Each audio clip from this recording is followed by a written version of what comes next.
Hello friends, welcome to my YouTube channel. आज हम लोग MP board class 10 chapter number 4 के क्वेश्चन बैंक का सॉल्यूशन देख रहे हैं, जिसमें चैप्टर 4 का ये फर्स्ट पार्ट रहेगा। इसमें क्वेश्चन नंबर 1 से 5 तक के क्वेश्चन सॉल्व करेंगे।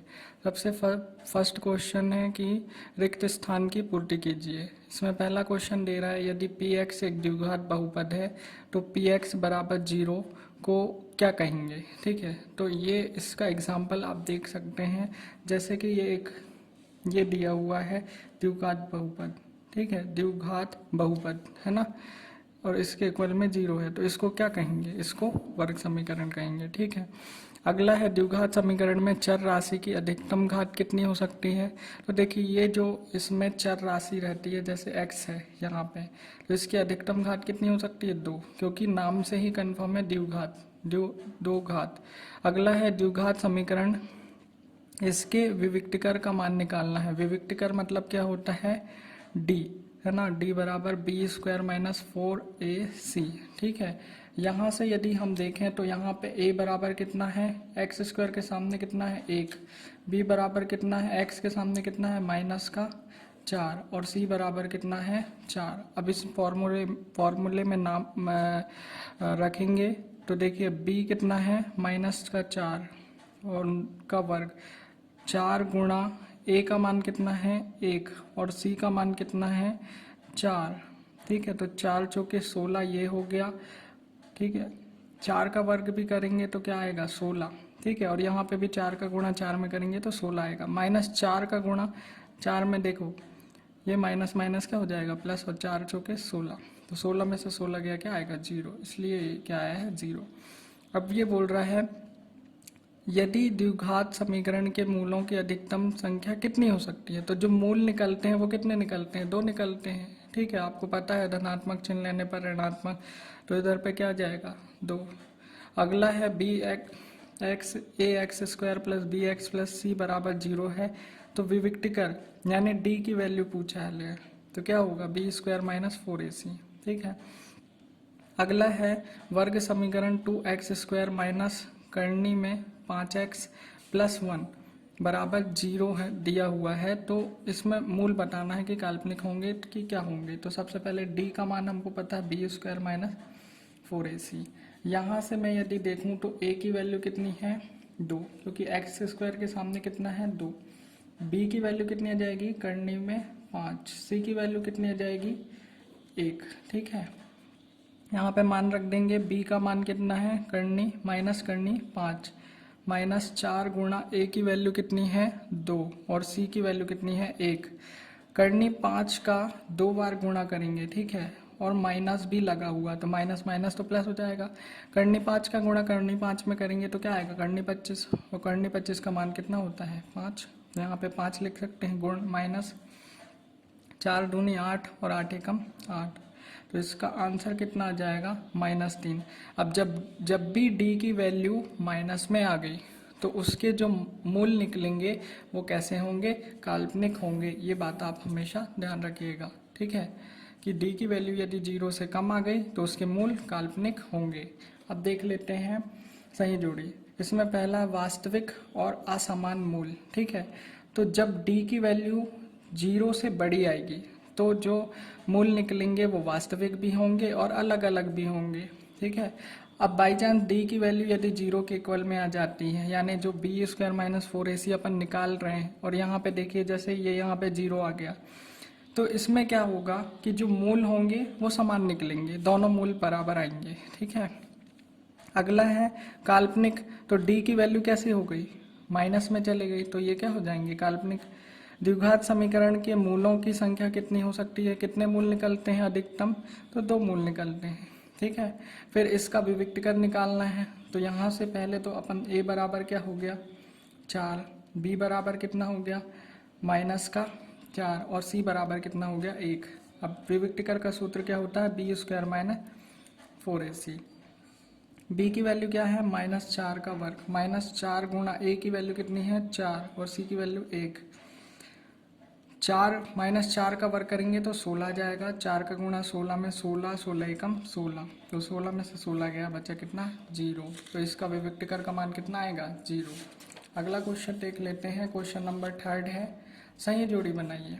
ठीक है, अब विविक्तिकर का मान सबसे पहले क्या बोल रहा है, ऋणात्मक। जो अपन डी की जो वैल्यू निकालते हैं वो यदि 0 से कम आ जाए तो मूल वास्तविक नहीं होंगे, ये हमको पता है। मूल कैसे होंगे, काल्पनिक होंगे।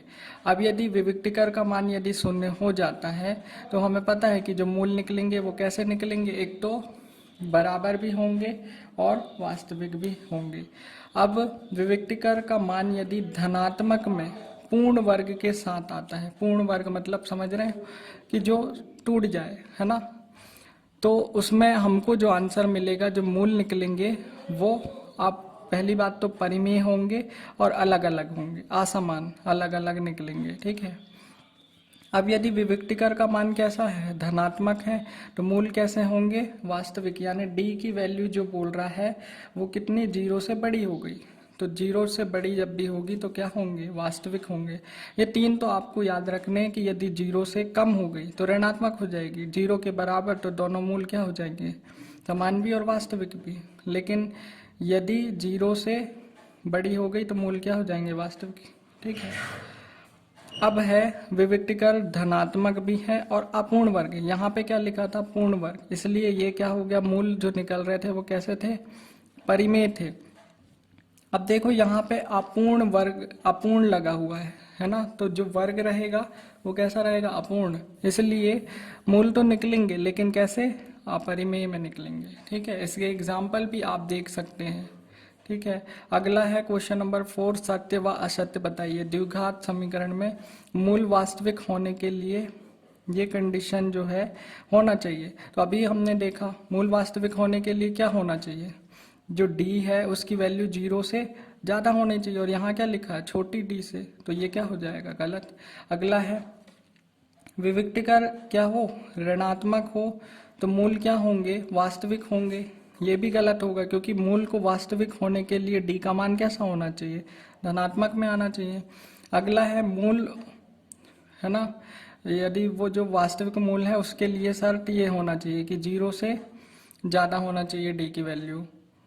तो क्या ये सही है, तो इसका आंसर क्या होगा, राइट। ठीक है, अगला है x माइनस 1/x बराबर 0 के दोनों मूल क्या होंगे, समान। तो सबसे पहले इसको सॉल्व करके देखना पड़ेगा।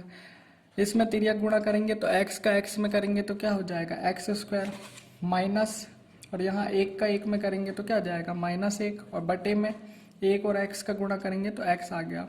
तो ये x यहाँ चला जाएगा तो 0 हो जाएगा, तो x² माइनस 1। अब यहाँ से मैंने देखा कि जो a की वैल्यू है मेरी वो कितनी है, x² के सामने कितना है, 1 है। क्या कोई बताए कि b की वैल्यू यहाँ पे कितनी होगी, क्योंकि x वाला पद नहीं है हमारे पास। जो व्यापक समीकरण होता है वो क्या होता है, ax² plus bx plus c। तो यहाँ पे जो b है वो दिया ही नहीं है, तो x वाला पद क्या, b वाला जो हो जाएगा वो क्या हो जाएगा, 0। अगला जो c की वैल्यू है वो कितनी दी हुई है, -1। अब यदि मान रखेंगे वो वाले समीकरण में कौन सा, b² माइनस 4ac, तो यहाँ पे b की वैल्यू कितनी है, 0। 4 गुणा a की वैल्यू कितनी है, 1, और c की वैल्यू कितनी है, -1। तो देखिए 4 में 1 का गुणा हुआ 4 आ गया, फिर 1 का हुआ तो 4 आ गया, और ये माइनस माइनस क्या हो गया, प्लस, और 0 का वर्ग करेंगे तो 0 आएगा। 0 में 4 जोड़ देंगे तो क्या जाएगा, 4। तो हमें जो आंसर प्राप्त हुआ वो क्या प्राप्त हुआ, 4।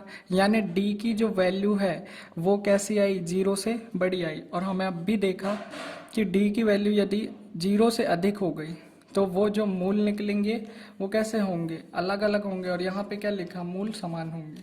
0 आ जाता, यदि d की वैल्यू 0 के बराबर आ जाती तो दोनों मूल क्या हो जाते, समान। अगला है वर्ग समीकरण को हल करने के लिए सूत्र के प्रणेता श्रीधराचार्य थे, तो ये राइट है। अगला है द्विघात समीकरण 3x माइनस 2 और 2x प्लस 1 बराबर 0 के मूल क्या क्या होंगे। तो देखिए एक दिया है 3x माइनस 2 बराबर 0, तो क्या हो जाएगा, 3x बराबर ये -2 वहाँ जाएगा तो 2 आ गया, तो x बराबर 2/3, तो एक मूल आ गया 2/3।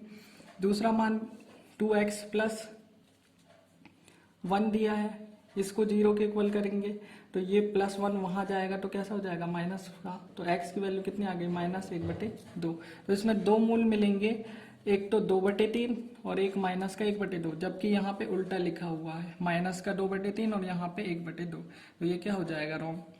अगला है ax² + bx + c = 0 में जो b² - 4ac है, इसको क्या कहेंगे।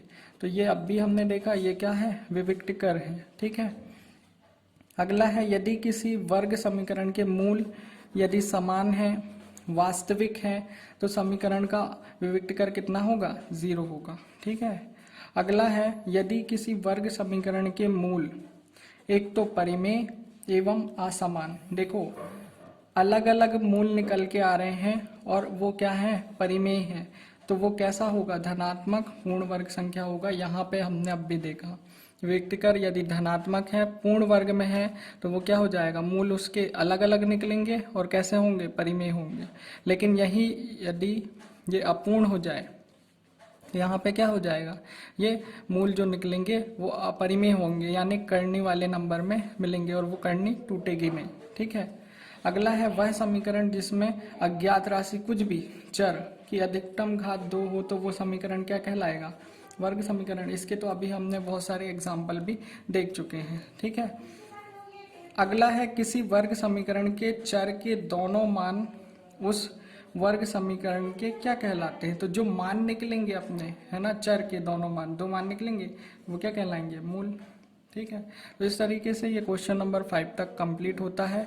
आई होप कि आपको ये वीडियो पसंद आई होगी। यदि वीडियो पसंद आई तो लाइक कीजिए, शेयर कीजिए और चैनल को सब्सक्राइब भी कीजिए। अगली वीडियो के लिए बने रहिए। Thank you very much.